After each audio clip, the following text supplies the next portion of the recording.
Well, we are back with another episode here on Upper Left Sports, joined today by my good friend and Zag's Twitter mainstay. If you don't follow him already and you are a Hoops fan, you're doing it wrong. This is Zach at United We Zag on Twitter, tweets all the Zag games. He is into recruiting, everything, and follows just a lot of basketball in general. He's a great follow. Zach, thank you for joining the show today, man. Yeah, thanks for having me on. I'm excited to jump on with you guys. I've been following you from the start, and you guys are one of the finest Zag hype outfits out there. So excited to be on. Hey, well, we appreciate that, man. Thank you for joining. Well, we are just a couple days away from the start of the 2022-23 Zag season. Monday night, it kicks off in the Kennel. But we also just got our first look at this team a few days ago in an exhibition game against Tennessee, and the Zags coming off a 99-80 loss in that game. It was, I think, not what a lot of Zag fans expected. Of course, Tennessee is a great squad, preseason number 11. The Zags were number 2, though, and they were up 54-50 at halftime. And about that 12-minute mark of the second half, things just changed, and obviously Tennessee ran away with that game. Watching it, obviously, I think we saw a lot of the good things that we're used to with the Zags offense. Hickman looked comfortable pushing the pace. Rasir Bolton, of course, knocking down some threes. Timmy doing his thing, getting some one-on-ones down low. But I think a lot of the questions came down defensively. We saw, I think they really struggled with switches and the screen game up top defensively. That's where I saw a struggle. Salah struggled to get through a couple screens, so we started helping, hedging a little bit more. Then we were giving up slips. Some things I think we expect with early season communication. But Zach, give me your thoughts on the game. What did you like? What do you think is the biggest keys they're going to be working on going into tonight's exhibition game? Yeah, first off, that first half was about what you would expect to see between those two teams in an exhibition. Two really talented, high-powered teams, and that until the second half, that was one of the funnest games I've watched in a while. You didn't have to worry too much about the actual win-loss result. It was really entertaining basketball, two teams just going off in that first half. And you really like what you saw from the Zags in the first half. You got really good action out of Timmy. Bolton was pretty much unstoppable. Hickman looked pretty good as the lead guard, which is, those are the things you want to see, especially with someone that's, more of an unknown as a mainstay in the lineup like Hickman. So we really like what we saw from them. But then, of course, the second half happened. Early season defensive communication mishaps. We saw similar things when they played Tennessee in the regular season, 3 years ago. So, not out of character to see that early in the season. But of course, they have the athletes, they have the talent. We hope we can get that team defense together. And that's what, leading into what I expect to see tonight. I expect to see, or hear, more communication on the defensive end. You want to see guys, fighting through screens, a little more passionately. And that just comes with confidence as the season goes on. I don't think that there was any lapse in effort in the exhibition game. It's just a matter of confidence and playing together as a team. So that's what I'm looking forward to seeing from them tonight. Yeah, definitely. I think Tennessee just looked a little bit more together. They have a lot of veterans on that team. Of course, Ziegler really kind of took over that team as a freshman last year. So even though he's only a sophomore, I think it's a veteran-led team, and they just looked like they're just a little bit further ahead on the curve. It's an exhibition game, and we're both on Twitter. We see it a lot. I think there's two ways to look at an exhibition game. You have the people that put zero stock in an exhibition game, and you have a lot of people who say that was terrible. The Zags got ran. They're hardly even a ranked team. I think I fall somewhere in the middle of that. I don't think with this game in particular, it came out ahead of time that there was no predetermined sets. There was no agreeing to work on certain things. This was two teams going hard from the get-go, and I think we saw that. Julian Strother, a lot of guys were getting on the floor early, a little bit more than we see in exhibition games. Where do you fall on that spectrum of how much stock do we put into this first exhibition game? Really, I saw what I needed to see out of the first half. They came out of the gate, looked great. The overall spectrum of where I would see it is that as long as everyone comes out of it healthy, it doesn't really matter at all. It's guys getting their legs under them, getting used to. A lot of exhibitions, you're not playing against a top quality opponent. So, this was kind of, a shock to the system in that regard of seeing the Zags play against about as tough of a team as they could face. It's like people want to question, physicality or any toughness or anything like that. Tennessee is the type of team to play that'll make you question physicality and toughness. So, I mean, you saw them definitely wear on the Zags a bit as the game goes on, but then again, how much stock can you put in the lineups that they were running? We're still trying to work that out early in the season. So, I mean, I put nothing into it because they did look so good to come out of the gate. So I have a lot of confidence in them after that, even after the second half. But hopefully that becomes a thing going forward where they play a tough team like Tennessee in the preseason every year, and more people are starting to call for that. So hopefully that's what happens. Definitely. No, I agree. I hope this does lead into more of these exhibition games, especially this one, went to a good cause. Really, really good start to the season. And I think it was fun to see kind of a new look squad a little bit. Of course, coming into this season, there were a lot of unknowns. The Zags are coming off the Sweet 16 loss. Of course, they did make the Sweet 16 for the 7th consecutive time last year, lost to Arkansas. And then after that game, Gonzaga saw all 5 starters declare for the draft. I think kind of through the summer, a lot of us, the media pundits, nobody really knew what this Zaga squad was going to look like. Of course, Chet and Andrew went to the league. Chet, unfortunate, out for the season. We're looking forward to seeing him next year. But Andrew Nemhard is already getting minutes and looking good for the Pacers. And then, of course, we saw 3 starters return, and all of a sudden we're a week away from the season and the Zags are right back in the thick of the rankings. There's a lot to look forward to this season. Of course, the schedule's stacked. We'll get into that in a little bit. But tell me a little bit about your thoughts on the season. What are you looking forward to? Do you have any breakout stars in mind? And just kind of how excited are you, man? We're a couple days away. Yeah. I mean, it's right here. I mean, what I'm most excited about is sort of the mix of the roster that the Zags have. I mean, the college game and basketball in general becoming more and more guard centric, even more than they have been in the past. And this team's just got a loaded stable of guards, and we don't know a whole lot about all of them. We know what Bolton can do. We've seen Hickman. We've seen highlights of Smith. We've seen Salas, get his feet wet as a defensive stopper last year, but we don't really know how these guys are going to fit into the roles and how the minutes are going to be distributed. And so, I mean, that's going to be a lot of fun to see that all work out because there's so much talent in the backcourt on this team. And then, of course, the front court, more known commodities. You've got Watson, Timmy, Reed, who we've seen play in a power conference before. So, I mean, there's a lot of excitement there in that we've got younger players that have been in the program like Hickman and Salas. You've got, a transfer and Smith coming in. So there's a good mix of experience, youth that I think is going to be really fun to watch develop over the year. Definitely. I think this team has a really good mix. You mentioned the depth. That's the biggest thing I'm looking forward to this year. It's just something I think we've talked about it a lot of years where, the Zags seem to have so many players and we're going to see these deep rotations. It hasn't always come to fruition with Mark Few. We know how he likes to run things, but I do think this is a team that's going to kind of push his hand on that a little bit because these guys are going to be fighting for minutes. Just another season where you would love to be a fly on the wall in practice because they're going to be intense. And guys know, especially in the backcourt, that they have to fight for those minutes every day. But speaking of the depth, man, let's kind of crack down some of these players, get through this a little bit. Let's start with the returning starters. I think, of course, Drew Timme, Rasir Bolton, Julian Strother all make the return. Timme and Strother were both NBA Combine participants last year.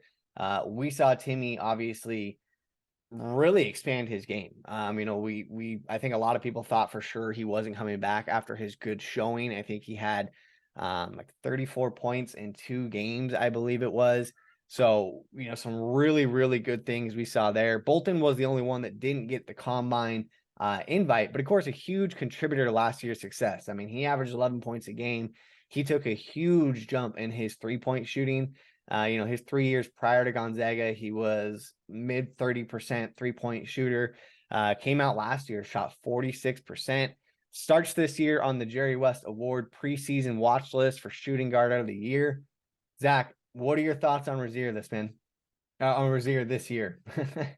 Yeah. With Bolton, I mean, I don't think I'm alone in just being happy that he's back in a GU uniform. I mean, through most of the year last year, I think a lot of us assumed that this was sort of a Nigel Williams-Goss, situation where he was going to come in, put in a really good year and go pro, or, whatever he Hmm. wanted to do.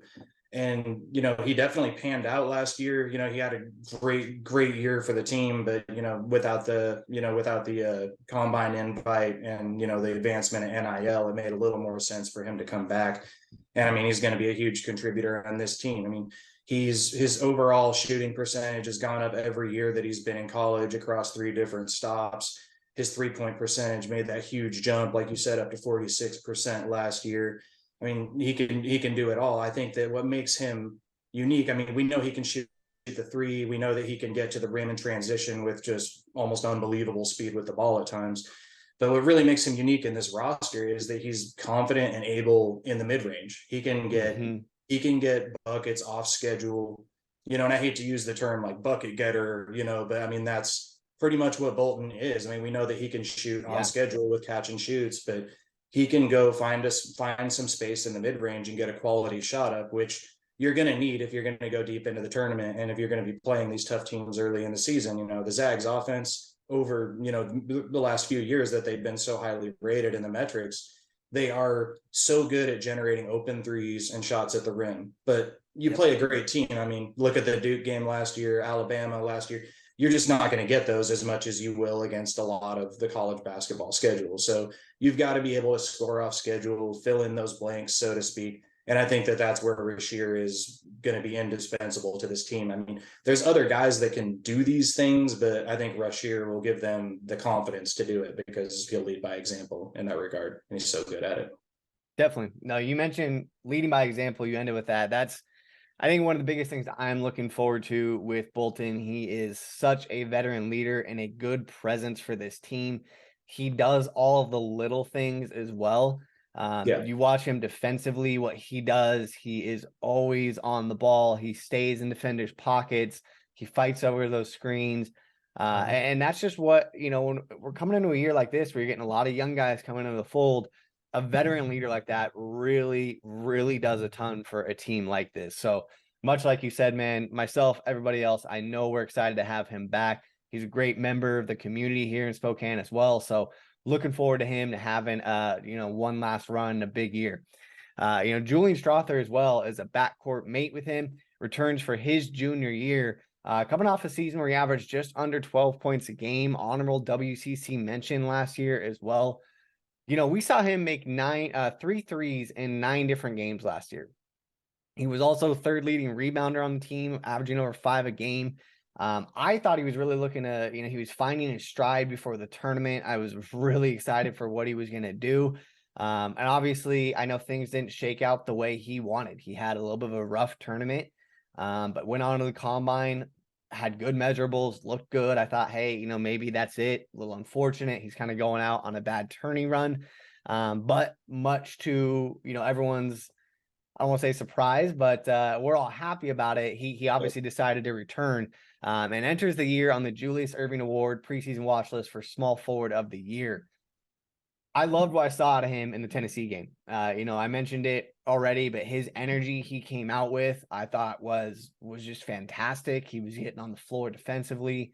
Obviously he hit that step back 3 in the first half that was kind of one of those no, yeah situations. Yep. And it was only no, I think, just because it wasn't a shot you saw him take a lot. But when he took that shot, I mean, it was super smooth. His base was balanced, and obviously it was cash. It was a great shot in the end. I think it just goes to show he's expanding his game offensively. And we also saw him in transition. I mean, getting to the rack, he had that nice spin. I think, I messaged you. He's been attending the Drew Timmy post move school because that was a classic Timmy spin to the rack, an easy bucket. But I'm really looking forward to a big year for him. Give me your thoughts on Strother this year. Yeah, I mean Strother. I mean his transition to the power forward position, something that a lot of us probably saw coming, or we're hoping for at least. We've heard the in-team comparisons to like guys like Jason Tatum. So I mean, while he's got a lot of development, like anybody would, to become Jason Tatum, and you can see that he sort of has the template to be that type of player. And I think that moving to the power forward position will give him sort of the right spacing to showcase that. Like last year in the 3 position, I mean, he's very good, but I mean he was relying more on the 3-point shot with kind of the role we asked him to play. This Hmm. year, it's going to be more of everything. I would, and we saw it with the off schedule 3-pointers and craziness and against Tennessee. It kind of fits into the same, category as Bolton, being able to get an off schedule bucket. If that shot clock's running down, can you just hoist it above your head and put up a quality shot, and he Yeah. can, that's what I saw. That's what I thought would happen with Strother more last year. He definitely played as part of the system, great team player. But this year it's going to be a little more, I think, of the Strother show in terms of we're going to need him to be like a featured scorer more. So, and he definitely has the tools to do that. I think that playing power forward, we'll see him more in that long mid range sort of area, more face up opportunities, and he'll be looking to attack the rim more. We've seen him looking to be more physical, looking to seek out contact more, which was something that he really just didn't do a whole lot last year. I mean, he didn't do much wrong last year, but that just wasn't something that he was seeking out. So to see he's already making these changes, and I mean, I think he's just over the year going to flourish into an obvious NBA type player. But it's going to be more about just seeing his complete offensive game and about his leadership on the floor, because the defensive communication issues, I mean, that's something that'll go through him, just like any other leader on the team. But I mean, he's been here a long time. He's going to have to be one of the ones to spearhead that. So I think his overall leadership and just seeing the depth of his offensive game this year is what I'm really looking forward to. Yeah, absolutely. I think you bring up a good point. He is in that leadership category with these eggs, and that's obviously a huge piece for him. I'm just really looking forward to, like you said, I mean, he could blossom into an NBA player. This could very well be Julian Strother's last year as a Zag. He has all the measurements and everything you want in an NBA player, especially as he continues to become a better 3-point shooter. But you mentioned him moving to power forward and obviously kind of how that's going to change his game. I'm really looking forward to that. I think he's going to be able to kind of get some more mismatches. His quickness at that position is going to be really, really difficult to handle, whether it's attacking the rim or just moving off the ball on the perimeter. We saw Corey Kispert kind of playing that power forward role for a while. And that's really, really difficult to guard on the perimeter. If teams aren't in zone, if they're trying to go man, you're going to force some switches that teams don't want to get into. So I think that's going to be a really big piece for this offense and just kind of opening things up, which obviously opening things up is going to be a key this year because there are so many shooters. And obviously you want to give Timmy room down low. And that's who we're going to get into next year. It's last but certainly not least on the returning starters. This is Drew Timmy's one, I think, out of everybody that declared and was not immediately gone, right? The three we're talking about here, Drew Timmy, I think, was the one that we all thought for sure was gone. I mean, what more can this guy do in the college game? The list of accolades is almost too long to list at this point. He's one of the most decorated players in college basketball, simply put. But he enters this year as the preseason National Player of the Year for the second consecutive year. As I mentioned, he had the great combine showing of 34 points over 2 games, knocking down a number of NBA 3-pointers. I think that was the biggest surprise to all of us. We see all of these summer workout videos, the hoodie mellow phenomenon, if you'll call it, where every player all of a sudden in the summer turns into these knockdown 3-point shooters in their workout videos. But Drew Timme was able to translate that into those combine games. Hit 1 3, and I'm like, okay, Drew Timme, you hit 1 3 out there, and all of a sudden he started knocking down NBA threes with a quick stroke. It was balanced, it looked good. And that obviously, I mean, if he can add that to his game, that is just unreal. But let's just back up a little bit here. We talk about leadership. Drew Timme is the de facto leader on this team. Myself and Drew, we were at that Baylor championship game a couple years ago, and we kind of saw him step into those shoes at the end of that game. Of course, you had Jalen Suggs just breaking down, knowing that was his last game as a Zag. And Drew Timme was the one that took over the huddle after that game ended. That's something that's not televised. He took over that huddle, and you saw right there that was like, okay, he's putting his stamp on this team as his leadership. He knows he's taking this team over next year. So that was really good to see. And then, of course, last year in the tournament, I mean, we're playing a tough Memphis squad. The Zags were struggling. The first half did not go how a lot of us expected against Memphis. And Timmy came out of that game, out of the halftime, and just absolutely put the team on his back. I mean, I remember watching that game last year, and again, there were so many moments. It was like, no, what are you doing? And all of a sudden, I mean, Timmy was hitting just these ridiculous shots and just went off in the second half. Of course, carried them to that win. It goes without saying, we know he's in for another huge year this year. I've said it a million times on the show. He's got the best post footwork in the country. We already saw on display against Tennessee. They had a ton of size down low, but one thing size can't do is when you get sealed off down low, there's just nothing you can do about that. That's just physics. And he's just Drew Timmy with now a shooting stroke, and I think that's what we love to see. Is a lot of people thought, what more can this guy do? Well, Yeah. now it looks like he's added a shooting stroke. So Zach, what are your thoughts on Drew Timmy? What do you look forward to this year? Yeah, I mean, Drew Timmy, like as a Zag fan, what can you say? That hasn't already been said. But I mean, Timmy is something that's always stood out, with him is he's got the best 1v1 post game that I've seen in modern times, in college ball. Like you get him a one-on-one with spacing, and it's almost impossible to stop him without fouling. When people get stops against him, it's typically because you have guards helping in from the perimeter, cluttering up the paint, or just straight up taking the ball. And that's sort of the next step in his game is the getting game comfortable with the 3-point shot to where he's a threat coming in from the perimeter. And we saw, the previous offseason, we saw videos of him knocking down threes, and with his coach, and they looked good, but it's all about getting game comfortable with that. And he didn't quite get game comfortable last season. It looks like maybe something clicked, seeing him pull one so quick and craziness, seeing him knock those down at the combine. So it seems like something may have clicked in terms of getting actually game comfortable taking those shots. So I mean, who knows? I mean, if that even translates to 30% over the season, that would be huge. And I bet that would be disappointing for him, but that would be huge if he could even hit 30%, from outside.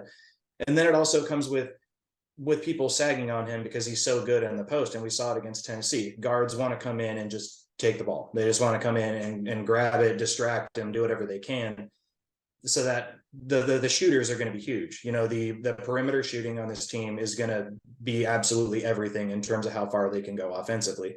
If people are hitting consistently from three, Timmy's going to have 1v1s all year long to work in the post, and no one will be able to stop him. If the shooting struggles, if multiple guys that are getting minutes are struggling, then we're going to have to maybe change things up a bit on offense. But as we saw last year, even with people collapsing in on them, they can still be number one in KenPom, but you want to see the versatility, the depth of your offense. You want to see them be able to do different things. And I think that the final key in unlocking everything about Drew being the perfect post player at the college level is going to be about his passing out of the post. He's shown he can do it. He's shown he can pass in general from the high post, from the perimeter in transition. But getting to where he's a truly efficient post passer with this team, they'll be absolutely unstoppable if he's commanding the attention that he gets in the post, and the shooters are knocking down shots like we think they can. Then it's going to be nearly impossible to stop this team. Yeah, if he can recognize the doubles, I mean, we know his ability to pass. Every single year there are multiple times during a game where I'm just like, how did he see that pass? I mean, Timmy has some incredible vision out there.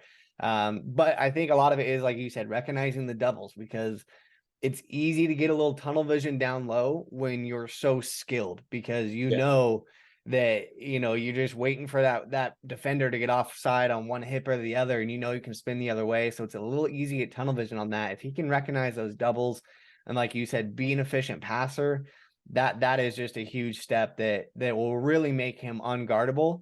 And the more you punish doubles down low, the less they come. And that's just simple basketball. If you can punish the double, they're going to stop, because three's worth more than two, and they're going to stop giving up open threes. And that leaves him one-on-ones, which it puts teams between a rock and a hard spot, to say the least, because how do you guard that at that point? So, that's three starters of this quality returning is a lot of teams would be super amped, and that's their squad. But Mark Few never stops. We know that every offseason he goes out, bolsters this team. He obviously has a few more offseason additions. We have freshman 4-star recruit Braden Huff. He was, of course, Mr. Basketball in Illinois last year. Transfers Efton Reed and Malachi Smith as well. I posted a video on them a couple months ago, kind of diving deep into them. But both are expected to make immediate impacts for the Zags. Of course, Malachi Smith joins Rozier on the Jerry West Award preseason watch list for shooting guard of the year. I don't know. I haven't gone through the list, but I feel pretty safe in saying there's probably not a whole lot of teams that have 2 shooting guards on the watch list for preseason shooting guard of the year. Give me your thoughts on these additions. Of course, Huff and Reed Smith, man. What are you looking forward to? How do you think they're going to impact this team more importantly?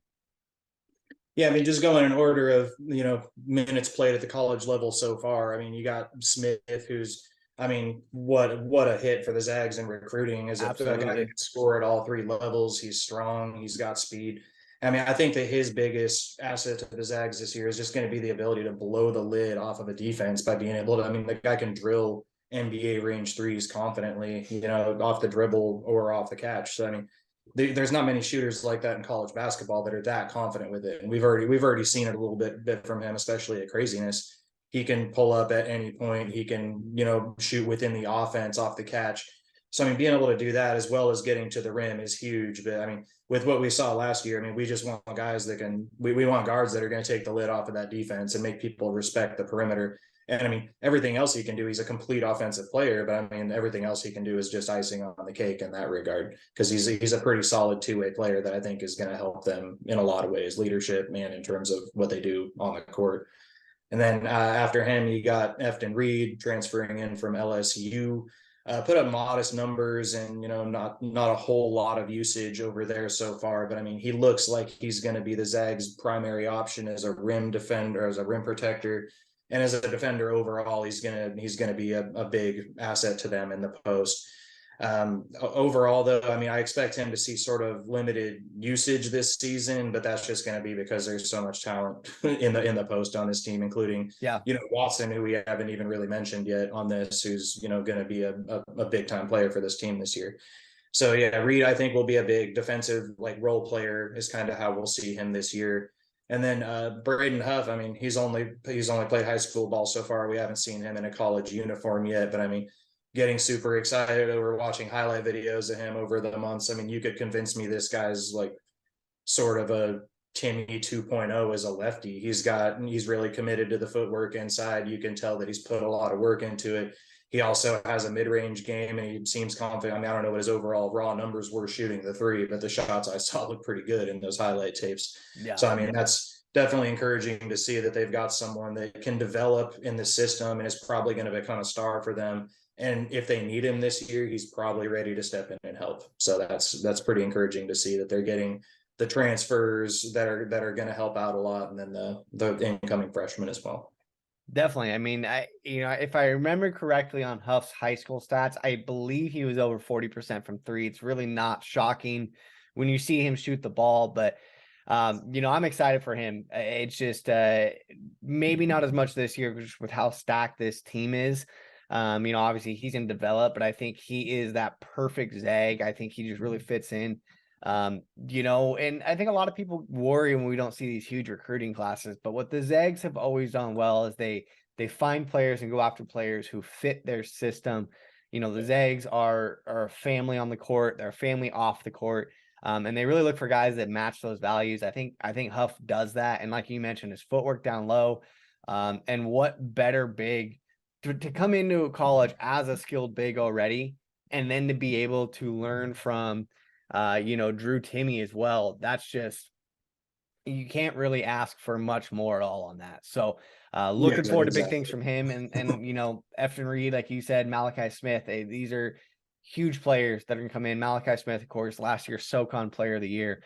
Really looking forward to some good things with these guys. So again, I said it already, but you would think this would be it for most teams, but that's not. The Zags have more, of course. We return, as you mentioned, Anton Watson, the Zags do-it-all utility guy. On top of that, you've got Nolan Hickman, Hunter Salas, Dominic Harris We love to see him on the court. Of course, all three of those guys were highly recruited coming out of college. Nolan got a lot of minutes last year. Hunter came in, kind of got more minutes towards the end of the year. Dom Harris expected to be a big part of last year's team. Of course, hurt his foot just right before the season. And then, was able to not able to make it back last year. And just now making it back. We see him hit that 3 in the Tennessee game. So expectations are definitely high for a lot of these guys. We know what Watson's going to do. We know what he brings to the table. He just affects the game in literally every category. But for these 3 young guys, I mean, this is a big year for them. Nolan's stepping into that starting point guard role. Hunter Salas, we saw kind of move up the rotation list a little bit. It looked like he was in pretty early against Tennessee. We know what he brings to the table defensively. In that Arkansas game last year, I thought he was our best defender on JD Notae for a lot of the game. He forced him into a lot of terrible shots. I mean, I think Notae was 9 of 29 from that game, if I remember correctly.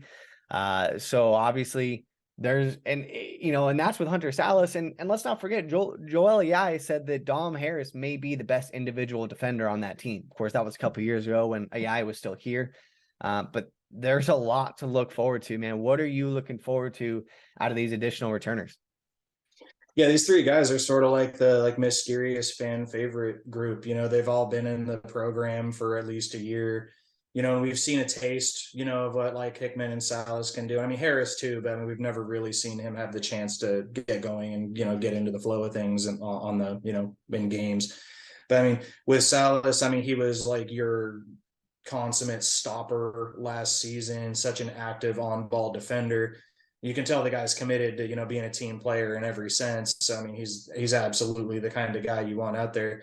I think he'll get a little more run this season. I think you'll expect to see a little bit more out of him on the offensive end. It's just so hard to project because I kind of think the same thing about every guard on this team. I think I think everybody on this team's poised to have a breakout year, but Salas is definitely one that's up there in that regard. And Hickman, you're looking for him to step in for Nemhard as that lead point guard. The good thing is he does have help. He does have other ball handlers with experience like Smith and Bolton to help him out a little bit. And I think that's going to be, indispensable. But I mean, I think that we could expect to see, some scoring from Hickman this year. He's just going to be that floor general, and I think the mystery on him in my book is the defense. I don't think that, he's great or bad at it. I just want to see how he looks defensively guarding the other team's guard night in, night out. Can he be the kind of guy that throws the other point guard off? And I mean, I'm excited to see, what he brings in that regard.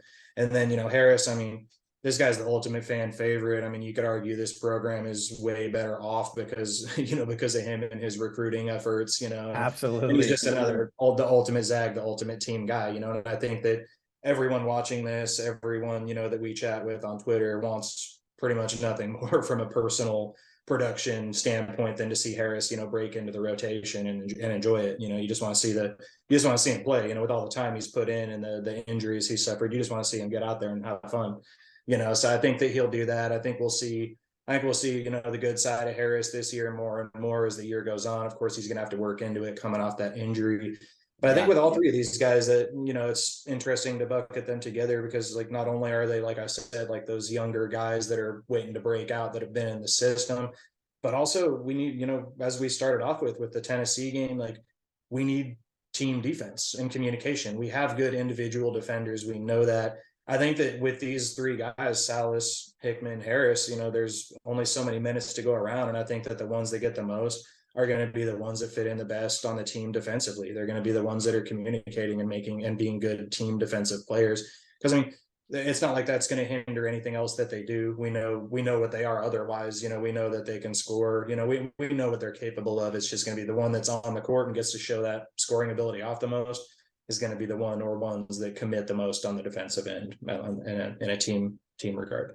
Absolutely. I think we've seen few obviously kind of not shift focus, but put a lot more focus on defense these last few years. So I definitely agree with you there. And the 3 young guys, man, I tell you, I'm super excited about what they can do defensively. I think really looking forward to some big things. So as we wrap this video up, man, before we get out of here, let's talk a little bit about this out of conference schedule. I mean, the Zags are stacked.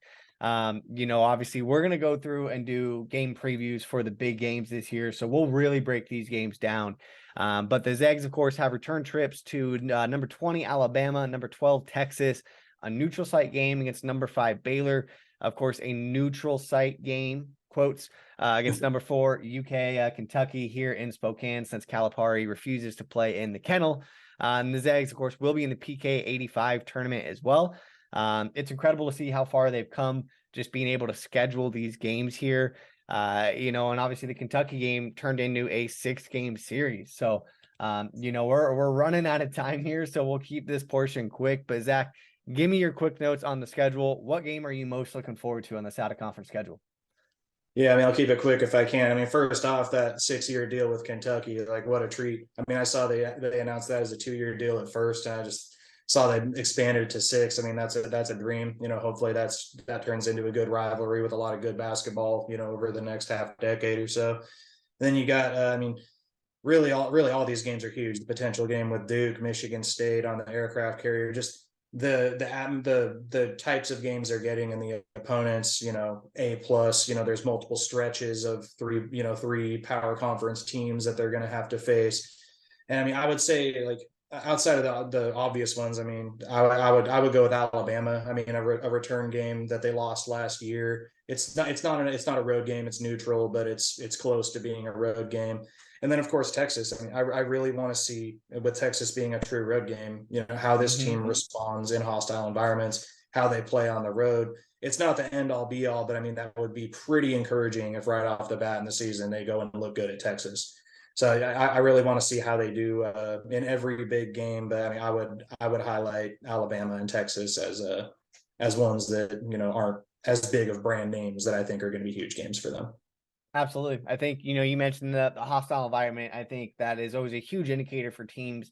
And if anything, it shows their grit and leadership really shines through in those situations. So definitely looking forward to that. Me personally, I'm biased in it. I'm looking forward to the Baylor game. The last time I saw that matchup, I was in Indy. It did not go the way I wanted. So personally, I want a little revenge in that game there. But regardless, man, this is a huge schedule. The Zags obviously starting the season number 2 again. We're looking forward to big things.